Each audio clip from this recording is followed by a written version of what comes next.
Hello বন্ধুরা, good morning, welcome back to my channel. আমি তোমাদের বন্ধু চন্দ্রিমা। এসে গেছি একটা নতুন দিন নিয়ে, নতুন ব্লগ নিয়ে, নতুন ভিডিও নিয়ে। ঘেমে নিয়ে স্নান, পুরো গরমটা আজকে ঠিক সেই রকমই রয়েছে। তো সময় হয়ে গেছে, এবার বেরোতে হবে, মানে রেডি হবো আর বেরোবো। টেকফাস্টটা হয়ে গেছে, গাছানো হয়ে গেছে। মনটা খুবই খারাপ, মানে বাড়িতে সবার মন ভীষণই খারাপ, আমারও খারাপ। মন খারাপ করে কী হবে, যেতে তো হবেই।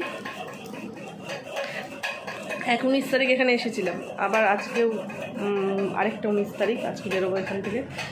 তো চলো যাওয়া যাক। এখন তো ডোমজুর যাব, তারপর ডোমজুর থেকে ওখান থেকে তারপর 2-3 দিন পর যেদিন ট্রেন আছে। চলো বেরোই। আর বুবলাইকে মা স্নান টান করিয়ে দিয়েছে, বুবলাইকে রেডি করিয়ে দিয়েছে, আর আমরা রেডি হবো আর বেরোবো। হ্যাঁ, ও আমাদের কাছে ছোট্ট। মা সোনাকে কেন চুল বেঁধে দিয়েছে দেখো। বুবলাইয়ের চুল থাকতে যেরকম বুবলাইকে বাঁধা হতো, ঠিক সেই রকম। সোনা আমার সাথে দেখা করতে এসছে। পুজো বাড়ি চলে যাবে, ওই জন্য দেখা করতে এসছে। আমার সাথে সবাইকে একবার এক ফ্রেমে দেখে নাও। এই আমার সোনা, আমার বাবাই, এসদি ভাই। একটু সোনা আসলে তোমার দেখা যাচ্ছে, সবাইকে একসাথে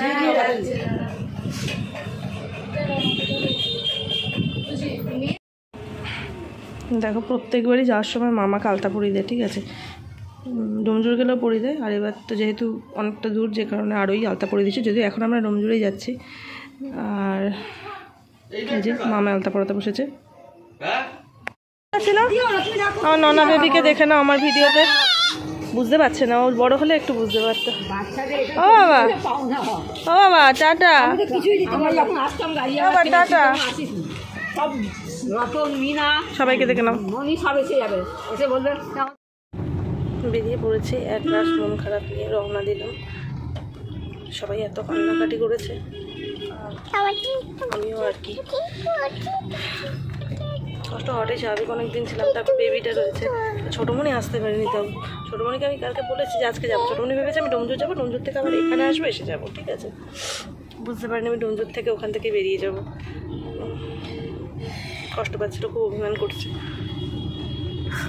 তো চলো, আমরা মামে ক্যাবে, আর এই যে বাড়ি একটা বাইক দেখতে পাচ্ছি, ওটা আসছে প্রতিদিন। ওকে বাইকটা নিয়ে যেতে হলো, কেননা বাইকের অনেক কাজ আছে। মানে ডোমজুর গিয়ে যেসব জায়গায়, হ্যাঁ যেটা বলছিলাম, ডোমজুর গিয়ে যেসব জায়গায় যাতায়াত করতে হবে সব তো বাইকেই যেতে হবে, যে কারণে বাইকটা নিয়ে নিল।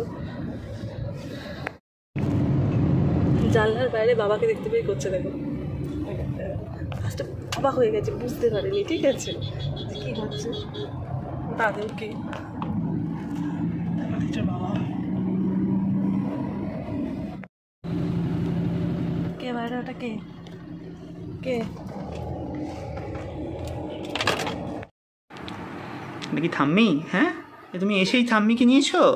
হ্যাঁ, ঠাম্মিকে তুমি এসেই দেখেছো? হ্যাঁ,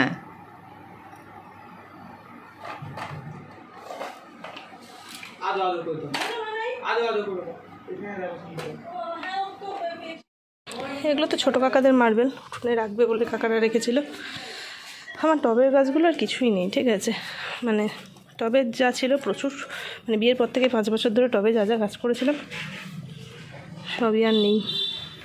এই গরমটায় মাটির গাছগুলো আছে, এগুলো মাটির তাই রয়েছে। ফ্যান যেন ঘুরছে না, আমাদের এই ফ্যানটা হু করে আর যেন ফ্যান ঘুরছে না। তো আমার গাছগুলো দেখে এত কষ্ট হচ্ছে, মানে প্রত্যেকবার এসে কিছু গাছ তাও ছিল। বন্ধনদী মাঝে মাঝে ঢুকে জল দিতে পারতো। উঠোনের কলটাও খারাপ হয়ে গেল তার মধ্যে। হ্যাঁ, জল পড়ে গিয়ে সব জল পড়ে গেল, ট্যাঙ্কিতে আর জল পাইনি। আর তারপর এইরকম গরম, এমনি নর্মাল গরমে আমি 2 বেলা গাছে জল দিতাম, ঠিক আছে। সকাল ভোরবেলা, আবার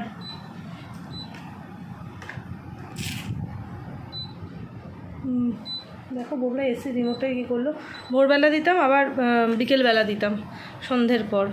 তো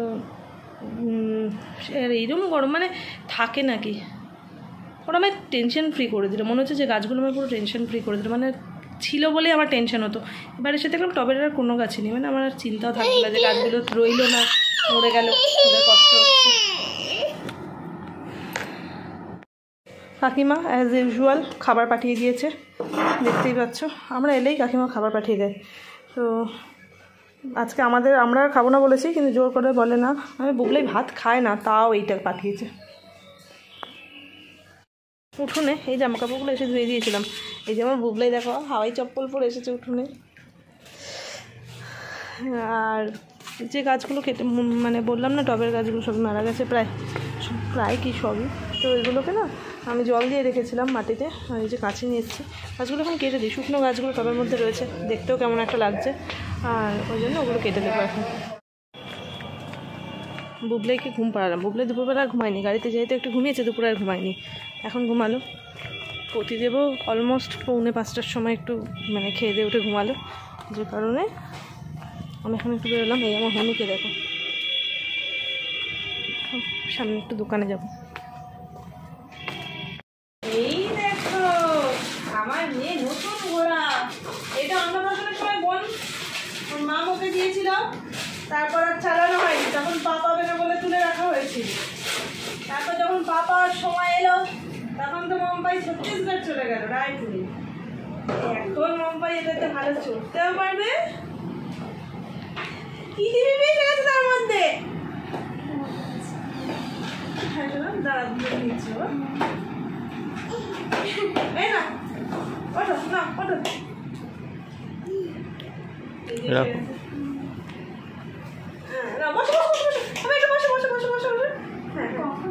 আমি একটু দুপুর বেলা বাবা বললো, হ্যাঁ তখন আসবো।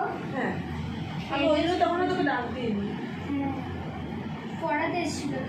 হ্যাঁ ও আজকে রোদে ছুটি। আমার তিস্তা এসে গেছে। তিস্তাকে দেখে কিন্তু বুবলাই কাঁদেনি, কিন্তু পিঙ্কি এসেছিলো তখন সবাই ঘুম থেকে উঠেছে আর কেঁদে দিয়েছে। কোথায় যাচ্ছ মাম্পাই? বলে টাটা, বলে আমার মা আমাকে চালিয়ে নিয়ে চলে যাবে। টাটা? আচ্ছা টাটা চলে যাচ্ছ? আমাকে নেবে না? আমি যাব না, বলো তুমি পেছনে, আমি বাদ। হ্যাঁ টাটা। আর মেয়ের কথা টাটা। বিশ্বাস, ও ভাবছে মা ওকে চালিয়ে নিয়ে চলে যাবে। এই এই এই এই এই এই এই এই এই এই এই এই এই এই এই এই এই এই চৌচি চৌচি চৌচি চৌচি চৌচি।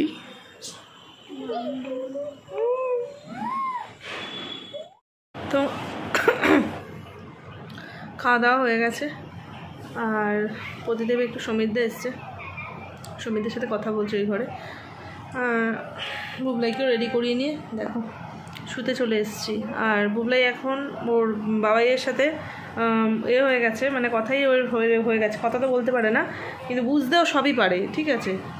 তো ওকে রাত্রিবেলা এই সময় 10 মিনিট একটু ফোন দেখতে দেওয়া হবে, ঠিক আছে। তার পরিবর্তে ও সারাদিনে ফোন চাইবে না, কিন্তু এখনও চাইছে অল্প অল্প, কিন্তু দেওয়া হচ্ছে না। আর এই সময়টা নিজে থেকেই আমরা মানে ওর বাবাই ওর হাতে ফোনটা দিচ্ছে দেখার জন্য। এই টাইমে ফ্রেশ হয়ে রেডি হবে, যে ঠিক আছে আমি যেটুকু টাইম ফ্রেশ হয়ে রেডি হয়ে আসবো, তুমি সেইটুকু টাইমে ফোনটা দেখবে। তো চলো, মনটা খুবই খারাপ লাগছে। তো ফিরসের সাথে রোজই ঘুমানোর আগে ওর মুখটা দেখি, মা বোন সবাই ওখানে, ও সবাইকার মাঝখানে ছিলাম একরকম। তখন মনে হচ্ছিলো যে মাঝে মাঝে মনে হতো একা থাকতে পারলে হয়তো ভালো লাগতো। আজ আবার একা এসে সবার কথা মনে পড়ছে। তো আবার অবশ্যই দেখা হবে, এই আর কি। তো চলো, আজকের ভিডিওটা এখানেই শেষ করছি। পরবর্তী ভিডিও আসা পর্যন্ত তোমরা সবাই ভালো থেকো, সুস্থ থেকো, হাসতে থেকো। খুব তাড়াতাড়ি দেখা হচ্ছে পরের ভিডিওতে। টাটা।